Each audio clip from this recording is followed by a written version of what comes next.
होला अष्टक आखिर होता क्या है, यानी कि होली के जले कटे दिन। इन दिनों में क्या करें क्या ना करें, बड़ी माथापच्ची होती है। इन दिनों में लोग बड़े जादू टोने करते हैं, तंत्र विद्याएं करते हैं और लाइफ में बड़ी सारी प्रॉब्लम्स का आपको सामना करना पड़ता है।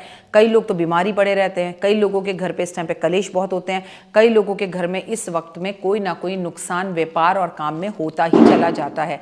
अगर ऐसा कुछ भी आपके साथ हो रहा है तो होला अष्टक पे इस बार मैं आपको बताऊंगी, हर बार बताती हूँ क्या करें क्या ना करें, लेकिन 2 मिनट का उपाय जिंदगी बदल जाए। आप जरूर होला अष्टक पर देखिएगा। लेकिन रंग मस्ती और हुदंग का ये त्योहार होली उम्मीदों का त्योहार है, तैयारियों का त्योहार है, शुरुआत का त्योहार है, खुशियों का त्योहार है, सर्दी से गर्मी की तरफ जाने का त्योहार है और साल के पहले त्योहारों में से बड़ा त्योहार है। यानी कि होली का त्योहार आपके जीवन के अंदर तेरी मेरी जो होनी थी वो होली, मतलब अब लड़ाई खत्म और सिर्फ दोस्ती।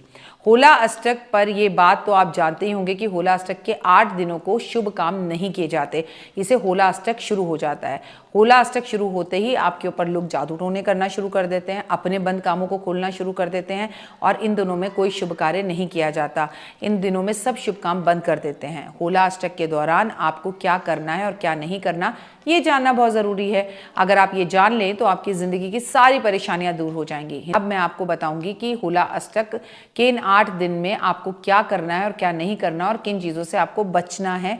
शगुन, अपशगुन, मुंडन, गृह प्रवेश, शादी या कोई भी सगाई, आप ऐसे टाइम पे होला अष्टक पे इन जले कटे दिनों में कोई नया काम नहीं कर सकते।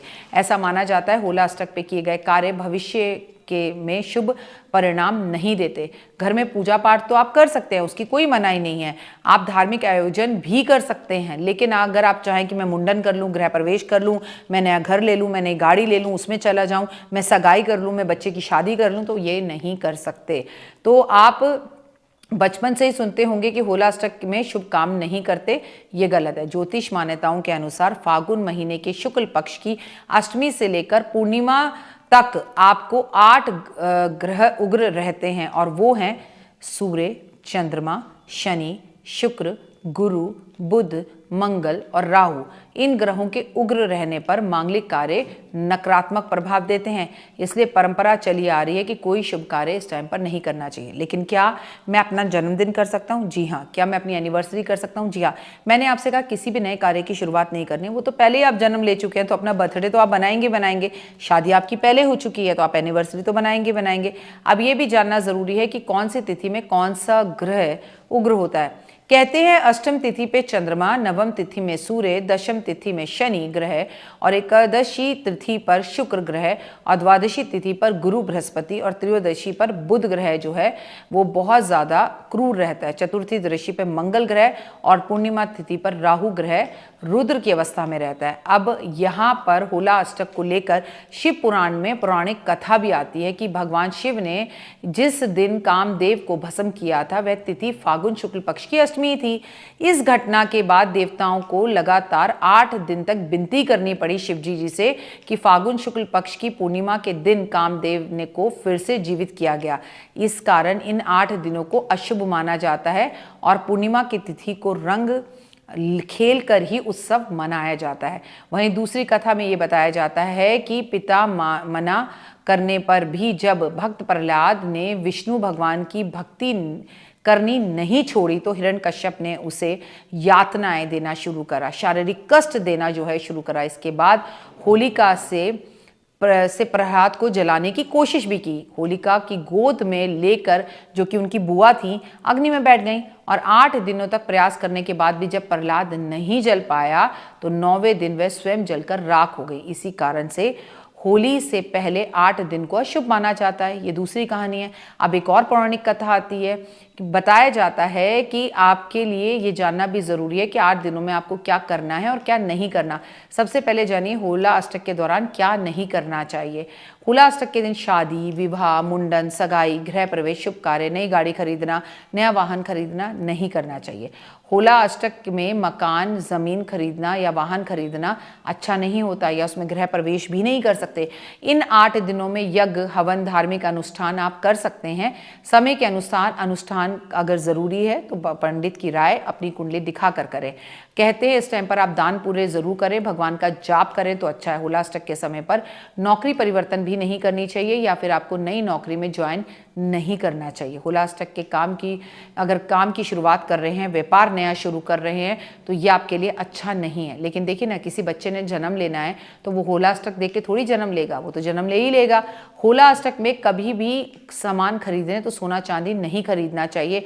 और मैं बता दूं, होलाष्टक के दौरान सोना चांदी बेचना भी नहीं चाहिए। अगर बच सके तो इनसे बचना चाहिए। बाल नहीं काटने चाहिए, बुजुर्गों का अपमान नहीं करना चाहिए, कोई नई योजनाएं नहीं बनानी चाहिए, नाखून नहीं काटनी चाहिए। और होलाष्टक पर शराब पीने से, तामसिक भोजन, लहसुन, प्याज, अंडा, मांसाहारी, शराब से भी बचना चाहिए। अब आपके लिए जानना बहुत ज़रूरी है कि होलाष्टक के समय पर आखिर हम कर क्या सकते हैं। शास्त्र हमें किस चीज़ की आज्ञा देते हैं। होलाष्टक पर आप पूजा पाठ करें, जप तप करें, इसका बहुत महत्व है। दान पुण्य करें, भगवान विष्णु की पूजा करें, आप विष्णु सहस्त्रनाम का पाठ करें। होलाष्टक में गरीब और ज़रूरतमंद लोगों की मदद करें, ग्रहों की शांति करें। मानता है होलाष्टक के दौरान हिरण्यकश्यप ने भक्त प्रहलाद को यातनाएं दी थी और भगवान नाराज थे। इसलिए होलाष्टक के दौरान कभी भी बच्चों को तंग नहीं करना चाहिए। और अगर आप ऐसा करते हैं अपने बच्चे को या बाहरी बच्चे को तो भगवान विष्णु बहुत नाराज हो जाते हैं। होलाष्टक के दौरान पूजा करते समय भगवान राम और कृष्ण की पूजा करनी चाहिए और श्री सूक्त का, महालक्ष्मी का पाठ करना चाहिए। होलाष्टक को रोज आपको शिव मंदिर में महामृत्युंजय का जाप जरूर करना चाहिए और शिव को रंग अर्पण करने चाहिए।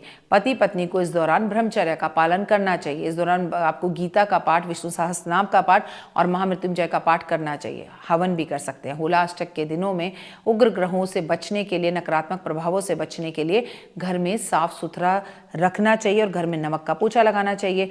होलाष्टक के टाइम पर आपको लड्डू गोपाल की पूजा जरूर करनी चाहिए, लेकिन किसी के भी घर का सफेद नहीं खाना चाहिए या इलायची और लौंग तो बिल्कुल नहीं खानी चाहिए। अगर किसी कर्जे में आप पड़े हैं तो ऋण मोचक स्रोत का पाठ अगर होलाष्टक के दौरान करके आप दान पुण्य करें, मथुरा वृंदावन की परिक्रमा करें, दर्शन करें तो फिर तो बात ही क्या। होलाष्टक के 8 दिनों के अंदर आपको बहुत सारे नियमों का पालन ना भी करना हो तो सूर्य को जल नियमित रूप से दें, ये बहुत अच्छा है। अगर आप दान पुण्य करें तो ये बहुत अच्छा है। माता पिता की सेवा करें तो ये बहुत अच्छा है। ऐसे में आपका जीवन खूबसूरत होता है।